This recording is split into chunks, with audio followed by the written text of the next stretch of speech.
Break के बाद एक बार फिर इस्तकबाल है। लोगों के दिल में अभी भी एक डर है कि यहाँ इंडिया में वो एडवांस्ड फैसिलिटी हमारे पास नहीं है, तो वो अक्सर अब्रॉड और बड़े बड़े देशों की तरफ रुख करते हैं। ये सवाल मैं आपसे इसलिए पूछ रहा हूँ क्योंकि आपने फेलोशिप की है टाटा इंडिया में, यानी कि इंडिया में आप रहे, उसके बाद में कनाडा भी आप गए और अमेरिका भी आप रहे। तो इन तीनों देशों में आपने क्या इस चीज़ में फ़र्क महसूस किया? यस, इस सवाल के जवाब के पहले मैं हमारे दर्शकों को एक इम्पोर्टेंट मुद्दा बताना चाहूँगा जो अभी बहुत इम्पोर्टेंट अहम है इस वक्त करंट, मतलब इस वक्त जो है एक इस वक्त का एक इशू है। जैसे कोरोना के महामारी ने जी दुनिया को काफ़ी मुश्किल में डाल दिया, लेकिन जो नॉर्मल वैक्सीन कोरोना जैसे भयंकर वायरल पैंडेमिक में जो नॉर्मल वैक्सीन को डेवलप करने में लगभग 10 से 15 साल लगते हैं। ओके, हमारे इंडिया में हमारे डॉक्टर्स और गवर्नमेंट ने मिलके 9 महीने के अंदर वैक्सीन, जैसे कोरोना जिस दिन से कोरोना का संक्रमण चालू हुआ उसके लगभग 9 महीने के अंदर वैक्सीन हमारे इंडिया में आम जनता के लिए अवेलेबल था जी। तो that is number 1। And number 2, हमारा वैक्सीनेशन का कवरेज हमारे जैसे इतने बलाढ्य इतने बड़े देश में, इतनी बड़ी आबादी वाले देश में, लगभग 150 करोड़ वाले देश में 90% वैक्सीनेशन कवरेज है। जबकि हम लोग रोज चैनल में सुनते रहते हैं 3rd wave, 4th wave, 5th wave, America, Australia, Europe अभी भी उन 4th wave, 5th wave, 3rd wave से वो जूझ रहे हैं, लड़ रहे हैं। लेकिन हमारे देश में इस प्रभावी वैक्सीन की वजह से और इस वैक्सीन के वाइड स्प्रेड यूजेस की वजह से अभी भी कोरोना के केसेस बहुत ही माइल्ड कोरोना केसेस हम लोग देख रहे हैं। हॉस्पिटल में एडमिशन रेट अत्यंत कम है। तो ये एक एग्जाम्पल है कि हमारा देश और हमारा देश का मेडिकल सिस्टम उस तरक्की का है और at par with America, Europe, Australia, anywhere in the world. उसी प्रकार से ब्लड कैंसर हो या बोन मैरो ट्रांसप्लांट हो, ब्लड की बीमारियां हो या कोई भी कैंसर हो, अत्याधुनिक ट्रीटमेंट, जैसे मैंने कनाडा में 2 साल था, अमेरिका में 6 महीना था, वहाँ की सारी चिकित्सा पद्धति हमारे देश में अवेलेबल है और मोर इकोनॉमिकल। जैसे हमारे देश में जो बोन मैरो ट्रांसप्लांट का खर्चा है वो लगभग 15 से 20 लाख है। वही बोन मैरो ट्रांसप्लांट अगर आप अमेरिका में करोगे तो लगभग 5 से 8 करोड़ का खर्चा हो। ओके, यस, तो इतना बिग गैप है।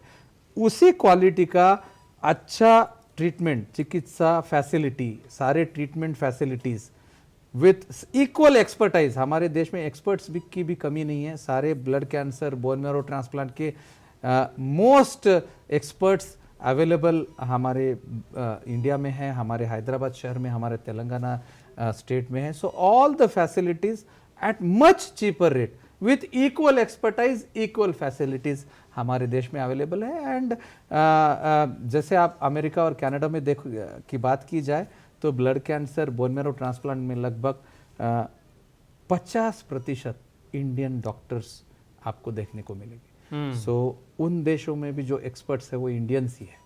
तो हमारे देश का जो एजुकेशन सिस्टम है, जो मेडिकल सिस्टम है, ऑफ कोर्स 20-25 साल पहले हेल्थ इंफ्रास्ट्रक्चर उतना डेवलप नहीं था, लेकिन आज के दौर में liver transplant, kidney transplant, bone marrow transplant हम अमेरिका और यूरोप के कंपैरिजन में, उनके तुलना में हमारे देश में ज़्यादा हो रहे हैं। अगर आप पॉपुलेशन टू पॉपुलेशन चेक करो, जैसे यूएस के पॉपुलेशन में इतने प्रकार के ट्रीटमेंट इतने मरीजों को होते हैं, वो हमारे देश में ज़्यादा मात्रा में हो रहे हैं। पॉपुलेशन को अगर कंपैरिजन पोर्शन अगर कैलकुलेट किया जाए तो मैं जस्ट दर्शकों को इतना ही बताना चाहूँगा, हर बीमारी का, नॉट जस्ट ब्लड कैंसर और बोन मैरो ट्रांसप्लांट, बट हर बीमारी का उचित इलाज, एडवांस्ड इलाज हमारे देश में, हमारे हैदराबाद शहर में, हमारे तेलंगाना स्टेट में अवेलेबल है।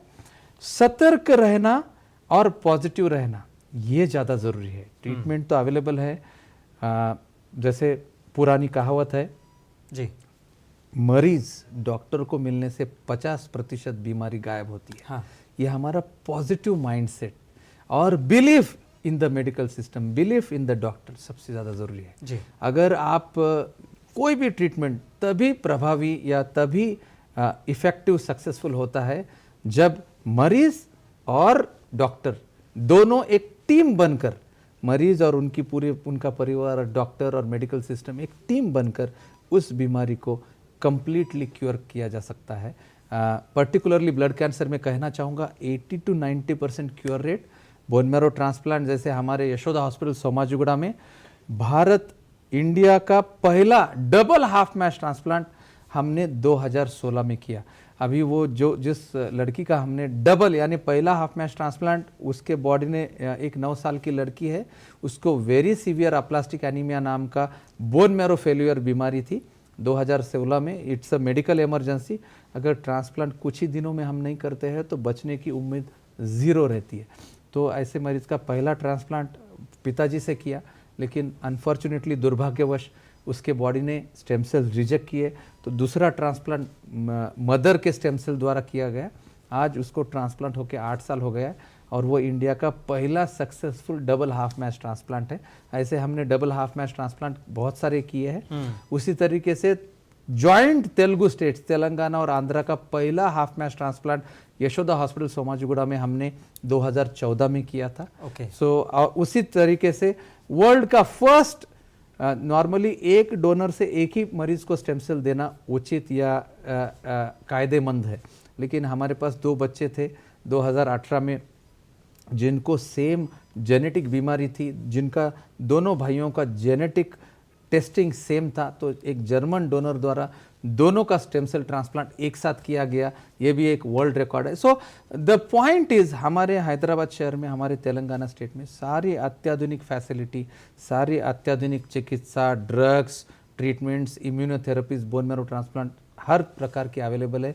इनफैक्ट इंडिया का हाईएस्ट एज जिसमें हमने हाफ मैच ट्रांसप्लांट किया है, 68 ईयर में हमने हाफ मैच ट्रांसप्लांट किया है, जो इंडिया का हाईएस्ट एज है इंडियन मरीजों में जिसको हाफ मैच ट्रांसप्लांट 68 साल उम्र में हमने किया है। तो ऐसे बहुत सारे एडवांस फैसिलिटीज़ हर जगह अवेलेबल है। मैं यशोदा हॉस्पिटल सोमाजीगुड़ा में हमने आज तक लगभग 300 से ज्यादा बोन मैरो ट्रांसप्लांट पिछले 6 साल में कंप्लीट किया। तो इसमें सक्सेस रेट क्या होता है? अगर 82% हमारा सक्सेस रेट है। मतलब जो अगर कीमोथेरेपी और बोन मैरो थेरेपी का द्वारा आप ये सारी चीजें करते हैं, तो ओवरऑल सक्सेस रेट 80 से 90% है।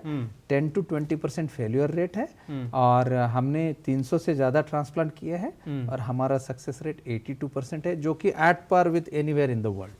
ओके, तो इसमें एडवांस ट्रीटमेंट असल में क्या होते हैं? मतलब ये कीमोथेरेपी और इससे अलावा भी कुछ एडवांस ट्रीटमेंट है? यस, सो एडवांस कीमोथेरेपीज यानी टारगेटेड कीमोथेरेपीज जिसका कम से कम साइड इफेक्ट हो और उसका प्रभाव या सक्सेस रेट मैक्सिमम हो, वो सारे नए सारे ट्रीटमेंट सारे टारगेटेड ट्रीटमेंट सारे इम्यूनोथेरेपी। सो इम्यूनोथेरेपी का मतलब ये है कि हमारा जब शरीर में कोई भी कैंसर उत्पाद होता है या तैयार होता है, तो ऐसी ट्रीटमेंट है जिससे वो कैंसर क्यों तैयार होता है, क्योंकि हमारा बॉडी का सर्विलेंस, कैंसर को रोकने वाला सिस्टम गड़बड़ा जाता है, तभी तो कैंसर उत्पन्न होता है। सही। तो इम्यूनोथेरेपी एक ऐसी चिकित्सा पद्धति है जो बॉडी में जाके बॉडी को ट्रेन करती है इम्यून सिस्टम की कि कैसे कैंसर को नष्ट किया जाए अपने खुद के इम्यूनिटी से और कैसे कैंसर से पूरा क्योर किया जाए। तो उसको इम्यूनोथेरेपी बोलते हैं। सो अत्याधुनिक इम्यूनोथेरेपी हमारे भारत में, हमारे इंडिया में, हमारे तेलंगाना में, हैदराबाद में अवेलेबल है। तो इम्यूनोथेरेपी में बहुत सारे अलग अलग प्रकार के इम्यूनोथेरेपीज होते हैं। फॉर एग्जांपल ब्लड कैंसर के लिए कार टी सेल थेरेपी यानी कायमेरिक एंटीजन रिसेप्टर थेरेपी एक मिसाइल की तरह जाके सिर्फ कैंसर को तहस नहस कर देने वाला ट्रीटमेंट है, जिसमें मरीज के खुद के इम्यून सेल्स बाहर निकाले जाते हैं। बाहर 15 दिन एक मशीन में उनको ट्रेन किया जाता है कि जाके सिर्फ जहाँ कैंसर दिखे उसको पूरा नष्ट किया जाए। तो just like missile, right? Missile का काम क्या है कि जाके जहाँ पे टारगेट है उसी जगह जाके उसको पूरा नष्ट किया जाए। तो immunotherapy, so CAR T cell therapy, chimeric antigen receptor T cell therapy, जो सेल्स को ऐसा ट्रेन किया जाता है कि शरीर में अगर वो ब्लड की तरह चढ़ाया जाए तो वो जो इम्यूनोथेरेपी मिसाइल की तरह जाके एग्जैक्टली कैंसर सेल्स को पूरा कंप्लीट डिस्ट्रॉय कर देता है और उसे मरीज को कंप्लीट क्योर का चांस रहता है।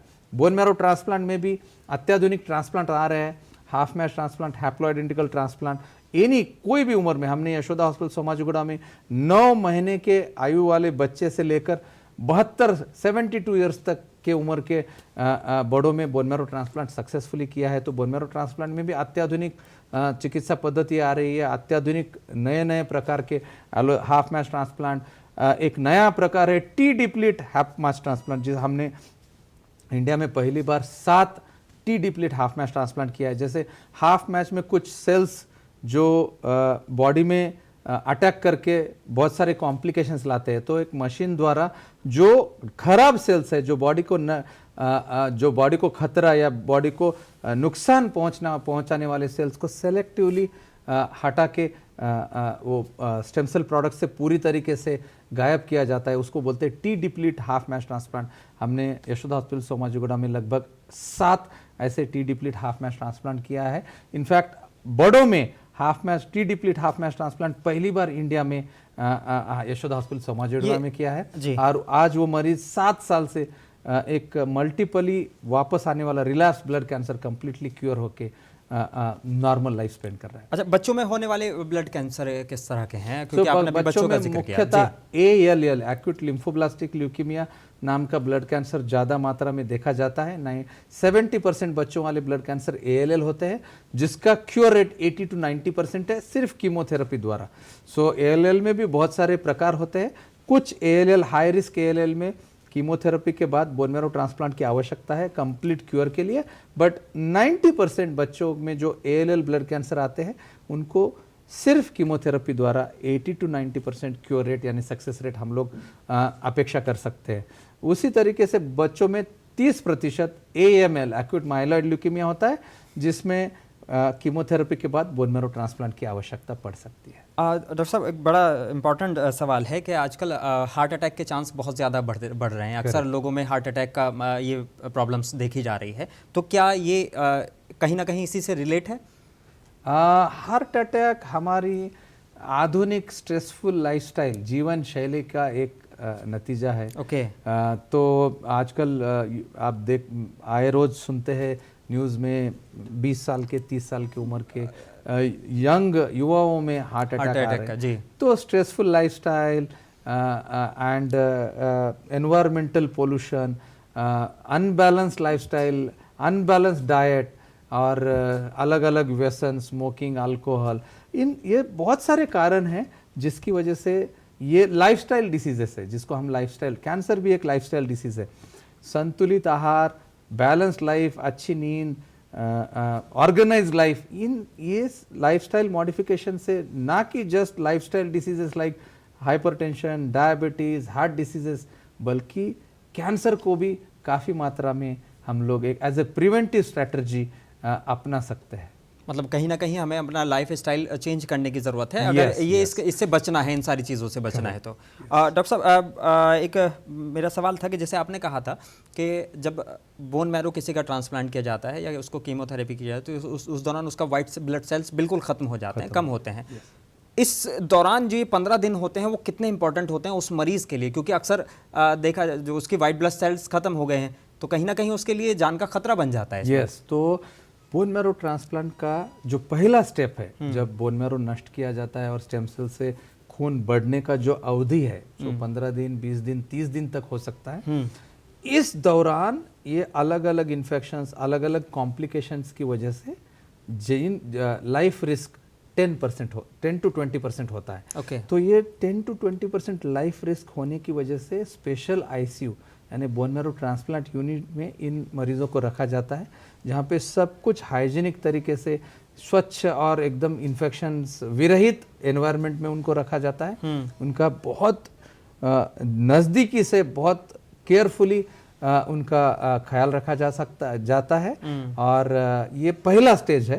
तो जब ये लगभग 20 से 30 दिन मरीज बोन मैरो ट्रांसप्लांट में बिताता है, अलग अलग इन्फेक्शंस के अलग अलग दवाइयाँ, antibiotics, antifungals, antivirals, blood platelet का ट्रांसफ्यूजन, ये सब रेगुलर बेसिस पे मॉनिटर किया जाता है।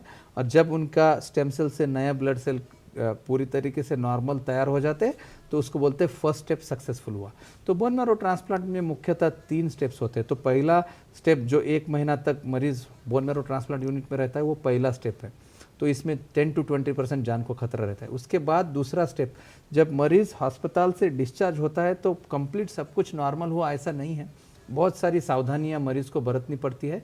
लगभग 6 महीने से 9 महीने तक ये मरीज काफ़ी उनका इम्यूनिटी बहुत वीक होता है। तो जैसे बोन मैरो ट्रांसप्लांट का पहला step normal blood cells grow हो गए तो उसको बोलते हैं पहला स्टेप सक्सेसफुल हुआ। ब्लड सेल्स का ग्रो होना यानी इम्यूनिटी का पूरा नॉर्मल होना ये एक नहीं है। ब्लड सेल्स नॉर्मल होने के बाद इम्यूनिटी को पूरा डेवलप होने में 6 से 9 महीना टाइम लगता है। इस दौरान मरीज को अलग अलग इन्फेक्शन का खतरा रहता है, अलग अलग बोन मैरो ट्रांसप्लांट के कॉम्प्लिकेशंस का खतरा रहता है। इन्फेक्शन के साथ साथ स्टेम सेल बॉडी में अटैक करता है, उसको जीवीएचडी ग्राफ्ट वर्सेस होस्ट डिसीज बोलते हैं। उसी प्रकार कीमोथेरेपी के लेट साइड इफेक्ट्स दिख सकते हैं, कैंसर वापस आने का भी खतरा मंडराया रहता है। तो इसके लिए मरीज को क्लोज मॉनिटरिंग, हफ्ते में 1 बार 2 बार, कभी कभी महीने में 1 बार 2 बार, ऐसा जैसे जैसे अवधि बढ़ता है वैसे वैसे उसका फ्रीक्वेंसी ऑफ कंसल्टेशन भी कम होता है। लेकिन पहले 6 महीना बहुत सावधानी से उनका ख्याल रखा जा सकता है। तो जैसे एक माने जैसे एक बच्चा पैदा होते ही उसका इम्यूनिटी पूरा नॉर्मल नहीं होता है, इसलिए हम लोग वैक्सीन 3 महीने 6 महीने 1 साल तक अलग अलग वैक्सीन देते हैं, क्योंकि इम्यूनिटी उस तरीके से डेवलप होता है। उसी तरीके से बोन मैरो ट्रांसप्लांट के बाद इम्यूनिटी पूरा रिकवर होने में 6 महीना 9 महीना 1 साल तक अवधि लगता है। तो ये सेकेंड स्टेप में उनको बहुत केयरफुली मॉनिटर किया जाता है। वो सेकंड स्टेप 1 साल तक होता है। तीसरा स्टेप 1 साल से 5 साल तक, जो सेकंड स्टेप में जो खतरा है, जो साइड इफेक्ट्स, जो कॉम्प्लिकेशंस है, वो थर्ड स्टेप में भी आ सकते हैं लेकिन बहुत कम मात्रा में। तो उनको 3 महीने में 6 महीने में 1 बार परामर्श या कंसल्टेशन किया जा सकता है।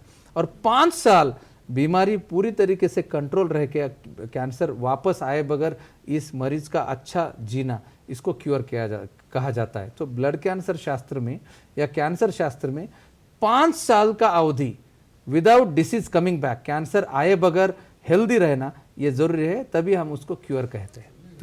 फिर कितनी मतलब अपना कितना वक्त होता है कि अगर इस परेशानी से कोई जूझा, उसने ट्रीटमेंट 5 साल जो मरीज इस उसके बाद नॉर्मल जिंदगी होती है, और एक बार 5 साल क्रॉस किया तो हम लोग उसको ऑपरेशनल क्योर यानी कंप्लीट क्योर ऐसा कहते हैं।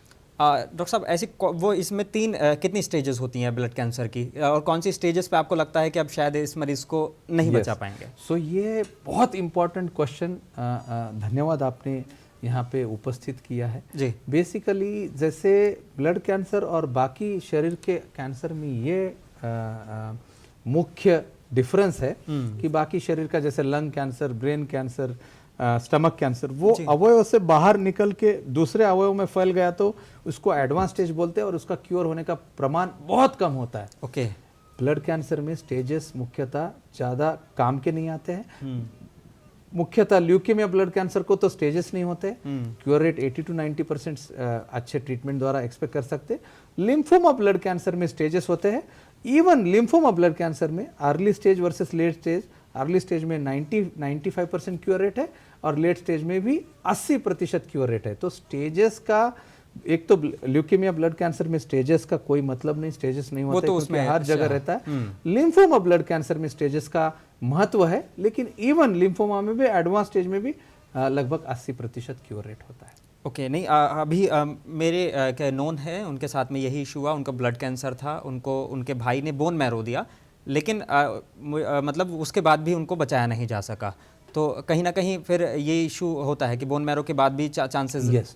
सो जैसे मैंने अभी हमने डिस्कस किया, परामर्श किया कि बोन मैरो ट्रांसप्लांट के बाद अलग अलग कॉम्प्लिकेशंस का चांस होता है। जैसे सेकंड स्टेज माने 1 साल तक कैंसर वापस आने का खतरा 10 to 20% रहता है। स्टेम सेल बॉडी में अटैक का खतरा 20 to 30% होता है। इन्फेक्शन का खतरा 30% होता है। तो उसको क्लोजली मॉनिटर करके इन सारे कॉम्प्लिकेशंस को समय पर उसका डायग्नोसिस और समय पर उचित इलाज करने से हम इन सारे कॉम्प्लिकेशंस से या हम इन सारी मुसीबतों को अच्छे तरीके से उसका परिष्कार करके उसको कंट्रोल कर सकते हैं। इसीलिए बोन मैरो ट्रांसप्लांट का सक्सेस रेट 100% नहीं है, इट इज 80%। सो बाकी 20% मरीजों में अलग अलग कॉम्प्लिकेशंस, या तो कैंसर का वापस आना या स्टेम सेल्स हद से ज़्यादा बॉडी में अटैक करके अवयव को डैमेज करके जान को खतरा तैयार करना, या इन्फेक्शंस अनकंट्रोल्ड या रेजिस्टेंट होके जान को खतरा करना, अलग अलग कॉम्प्लिकेशंस का संभावना होता है।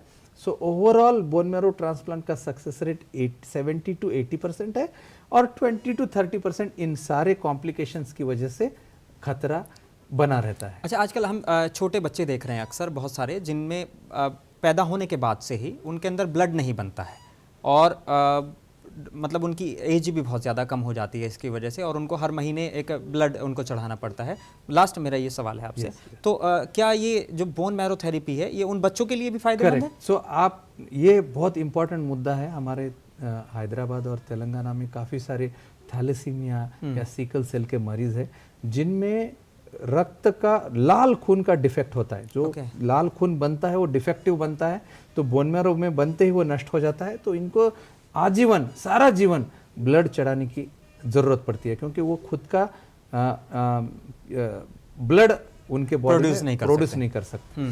तो उनको बोन मैरो ट्रांसप्लांट जरिए कंप्लीट क्योर किया जा सकता है, क्योंकि जो डिफेक्टिव ब्लड है उसको पूरी तरीके से हेल्दी ब्लड सिस्टम से रिप्लेस करके बोन मैरो ट्रांसप्लांट द्वारा कंप्लीटली नॉर्मल किया जा सकता है। सो ये थैलेसीमिया हो या सिकल सेल हो और अप्लास्टिक एनीमिया हो, जिसमें तीनों प्रकार के रक्त कण जिसका उत्पाद बोन मैरो फैक्ट्री पूरी बंद हो जाती है, उसको अप्लास्टिक एनीमिया बोलते हैं। या तो ये जेनेटिक भी हो सकता है, उसको inherited bone marrow failure syndrome बोलते हैं, या फिर बाद में आने वाला एक्वायर्ड अप्लास्टिक एनीमिया भी हो सकता है। तो इन सारी रक्त की समस्याओं का, इन सारी ब्लड की बीमारियों का बोन मैरो ट्रांसप्लांट द्वारा लगभग 80% हम लोग क्योर एक्सपेक्ट कर सकते हैं। ओके, तो बहुत शुक्रिया डॉक्टर साहब हमारे साथ जुड़ने के लिए। और मैं समझता हूं कि मुंसिफ टीवी की ये जो कोशिश है अपने दर्शकों के लिए कि हेल्थ और हम जो ये प्रोग्राम है उसके ज़रिए अलग अलग डॉक्टर्स से आपको हम लोग मिलवाते हैं, अलग अलग डॉक्टर्स की जो स्पेशलिटी है उससे आपको रूबरू कराते हैं। तो कहीं ना कहीं हम जो है कोशिश करते हैं कि आपके लिए ये सारी प्रोग्राम्स और लाते रहें, और आप जो जिस तरह के प्रोग्राम्स आप चाह रहे हैं उस तरह के आप हमें कॉल्स कर सकते हैं, आप हमें कमेंट्स करके बता सकते हैं हमारे प्रोग्राम्स में कि इस तरह इन डॉक्टर्स को इस मसले पर बुलाया जाए। तो हम और कोशिश करेंगे, हमारी टीम मुंसिफ टीवी की कोशिश करेगी कि इस तरह के प्रोग्राम हम आपके लिए रेगुलर बेसिस पर लाते रहें। तो हमारे साथ थे डॉक्टर जयशेटवर, गणेश जयशेटवर, और वो स्पेशलिस्ट हैं, ऑन्कोलॉजिस्ट हैं और ब्लड कैंसर के स्पेशलिस्ट हैं, और यशोदा हॉस्पिटल हैदराबाद में अभी वो कार्यरत हैं। तो बहुत शुक्रिया डॉक्टर साहब हमारे साथ जुड़ने के लिए, बहुत शुक्रिया। और तो दर्शकों, मुझे दीजिए इजाज़त, आप देखते रहिए मुंसिफ टीवी।